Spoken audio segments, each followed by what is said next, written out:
KMIR6 reporter Tina Patel takes a look at UFOs, fact or science fiction. Last week, dozens of people in the Phoenix area reported seeing strange lights in the sky. A few days later, the unidentified flying object was identified. An Arizona man admitted to tying flares to helium balloons and letting them loose from his backyard. This sighting may have turned out to be a hoax, but there are plenty of other people who say they have witnessed something not of this world. Yes, yeah. I've had experiences out here I cannot explain. Here is Landers, a city in the high desert that is home to two mysterious places. Giant Rock, which is said to be the largest freestanding boulder in the world. It was here that in the 1950s, an aerospace engineer named George Van Tassel supposedly encountered a being from Venus, a being that told him to build this structure just a few miles away, the Integratron, a circular dome that some say has healing powers.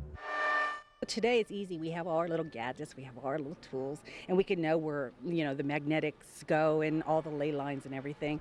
And George kind of instinctively or intuitively, or was told, so we say, from the space people, this is where he should build it. This weekend, the Integratron was the site for the third annual Retro UFO Convention. It drew about 100 believers from around the country. Or they have very good speakers that come out here, and there's a freedom to discuss things that you can't discuss in a lot of other places. The convention had a lighthearted tone. One of the events was an aluminum foil hat making contest. Because the humor is creativity. The joy is the creativity. But the reason these believers came together is no joke. Many of them say they have made contact with extraterrestrials. Bob Short says the first time for him was through a ham radio. Voice communication, sometimes we would get numeral code, but mostly voice communications. They told us about the coming of the Greys, told us about that was coming on, told us about the coming of the particle belt that we were going to be passing through together with the Pleiades. In the 1950s and 60s, Short came to Giant Rock to meet with Van Tassel and other contactees. He told us the reason aliens chose to communicate with them.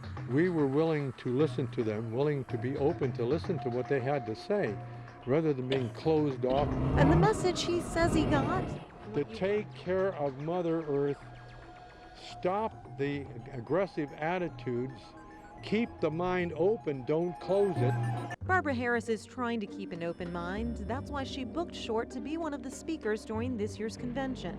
She admits there are some questions in the stories she hears. One of the things I found out from doing this for the third year is some of the original contactees, they're kind of gotten up in years. I think that over the years, their stories also have gotten bigger. But Harris believes there is some truth to the stories. After all, she has stories of her own. And there were these lights and figures all over the place, and 30 people were here, saw stuff in the sky. So could Landers be the site of not only future UFO conventions, but future UFO sightings? We think something happened out here. Something does go on out here, and the only thing we could tell people is come out and see it for yourself. In Landers, Tina Patel, KMIR 6 News.